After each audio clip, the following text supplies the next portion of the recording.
Поранешни и сегашни функционери не ги пријавувале фирмите што ги поседуваат, па со тие фирми си лапале државни тендери. Истражувањето на Центарот за граѓански комуникации покажа дека секој 8ми функционер има и приватен бизнис настрана. Половина од тие бизниси не ги пријавиле пред Државната комисија за спречување на корупцијата. Како карактеристичен пример посочуваат градоначалник кој имал 5 фирми, но во Државната комисија за спречување на корупцијата пријавил само 2, другите 3 не ги навел во изјавата за интереси. Дел од овие фирми потоа добивале тендери и концесија за ископ на минерални суровини. Поранешен член на владата пак имал удели во 20 фирми, но во изјавата за интереси што ја доставил до антикорупцијската пријавил само 2, од кои едната во процес на продажба. Ги пријавил само фирмите во кои е основач, но не и другите фирми основани од нив. Една од непријавените фирми добила тендер. Министер пак си отворил фирма додека бил на функција.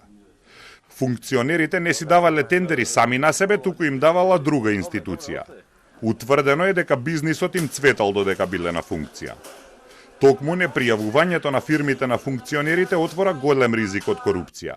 Казната за недоставување изјава за интереси е од 300 до 500 евра.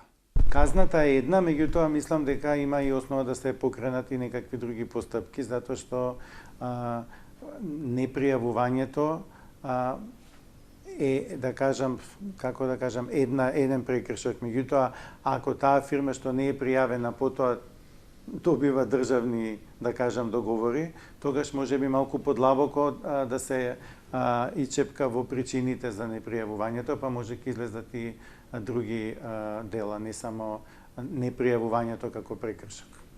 Во регистарот на вистински сопственици биле проверувани 360 министри, заменици министри, директори на фондови и на државни предпријатија, градоначалници и председатели на општински совети кои биле на функција од 2022 до 2024. За 21 функционер Центарот не можел да провери, а од останатите 339, 41 функционер имале 72 фирми. Сепак, повеќе од половина од нив, односно 23 функционери не пријавиле сопствеништво во 43 фирми.